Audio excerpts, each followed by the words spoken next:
সামনে রমজান আসছে, এই রমজানে পেঁয়াজের দাম খুব একটা বাড়বে না। যেভাবে বেগুনের বীজের চাহিদা এবং যেভাবে মানুষ প্রিপেয়ার হচ্ছে, বেগুনের দাম খুব বেশি একটা বাড়বে না। আপনারা দেখছেন আজকের বাজার টেলিভিশন।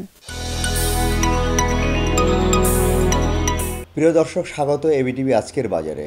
আমরা যদি লক্ষ্য করি, নিত্য পণ্যের দাম খুব বেশি ওঠানামা করে।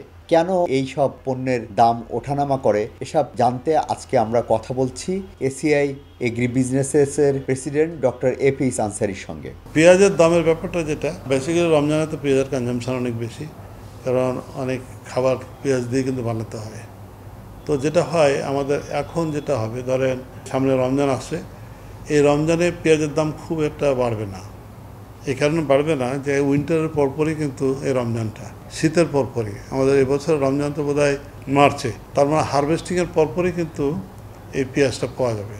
কিন্তু অনেক ক্ষেত্রে যখন হয়ে যায় আপনার উইন্টার এবং রমজান ডিস্টেন্সটা বেড়ে যায়, তখন কিন্তু পেঁয়াজ মার্কেটে থাকে না, শর্ট পড়ে যায়। এই কারণে যে আমাদের দেশে তো পেঁয়াজ রাখার জন্য কোল্ড স্টোরেজ তেমন নেই, তখন অনেক পেঁয়াজ পচে যায় এবং এটা আমদানি নির্ভর হয়ে যায়, তখন কিন্তু দাম বেড়ে যায়। এবং বেড়ে যাওয়ার পিছনে কারণই হলো যে রমজানের পেঁয়াজের কনজামশনটা অনেক বেশি, যার কারণে কিন্তু এই দামটা বেড়ে যায়।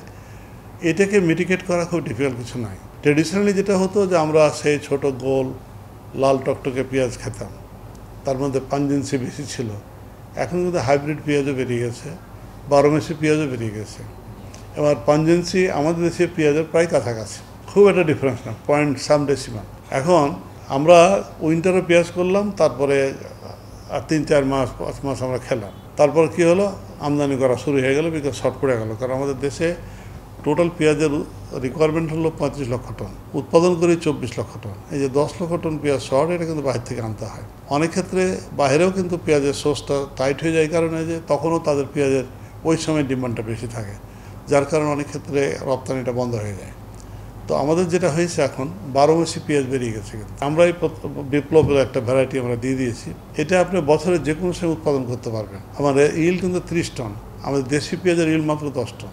অর্থাৎ আমাদের যে 10 লক্ষ টন পেঁয়াজ শর্ট হচ্ছে, এটা মাত্র 30,000 হেক্টর জমিতে যদি এই 12 মাসি পেঁয়াজটা করা হয়, ওই উইন্টার সিজনে যখন পেঁয়াজটা শর্ট হয় না, রেনি সিজনে, তাহলে কিন্তু সারা বছর পেঁয়াজের সরবরাহটা থাকবে এবং পেঁয়াজের দামটা বাড়বে না। এটা শুরু হয়ে গেছে। আমি আশা করছি যে 1-2 বছরের মধ্যে দেখবেন যে দেশীয় পেঁয়াজ অ্যাভেলেবল এবং একটা হোমোজিনিয়াস প্রাইসে বিক্রি হচ্ছে এবং এরকম একটা স্ট্র্যাটেজিক কোনো শর্ট বা কোনো কিছু হচ্ছে না। তো এবারে আসার খবরেই যে হারভেস্টের পরপরই কিন্তু আমাদের রমজান, তখন কিন্তু পর্যাপ্ত পেঁয়াজ থাকবে। আমি মনে করি না যে পেঁয়াজের দাম এবছর বেশি হবে। বেগুনও তো একই অবস্থায় যেটা হয়, অনেক ক্ষেত্রে কিন্তু বেগুন রেনি সিজনে হয় না, যার কারণে যদি রমজান ওই সময় পড়ে যায় তখন ঝামেলা হবে। এবছর আমি আশা করছি যেভাবে বেগুনের বীজের চাহিদা এবং যেভাবে মানুষ প্রিপেয়ার হচ্ছে, বেগুনের দাম খুব বেশি একটা বাড়বে না। একটাই প্রবলেম তো বললাম যে সাপ্লাই চেনটা প্রোডাক্ট থাকলে আপনি পাবেন এমন কথা না।